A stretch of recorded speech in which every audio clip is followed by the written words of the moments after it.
हर हर महादेव मैया भवानी की जय। एक बार बोली सच्चे दरबार की जय।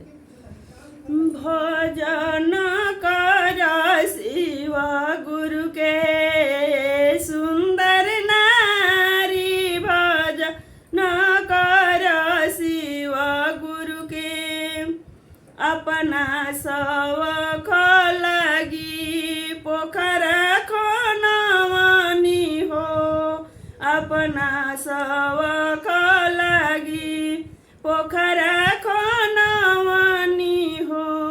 से हो पोखरा सुखी गइले, से हो पोखरा सुखी गइले, हमसे अगाड़ी भजन कर शिव गुरु के ए सुंदर नारी, भजन कर शिव गुरु के अपना सवख लगी बेटा जनमवानी हो, अपना सवख लगी बेटा जनमवानी हो।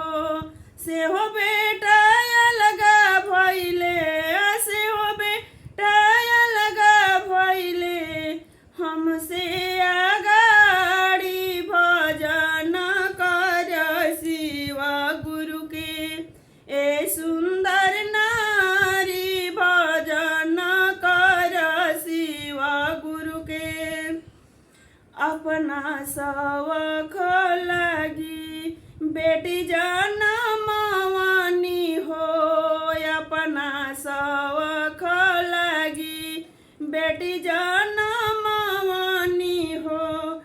से हो बेटी ससुरा गइली, से हो बेटी ससुरा गइली, हमके बिसारी भजन कर शिव गुरु की ए सुंदर नारी, भजन कर शिव गुरु के अपना सवख लगी स्वामी हाथ धइनी हो, अपना सवख लगी स्वामी हाथ धइनी हो।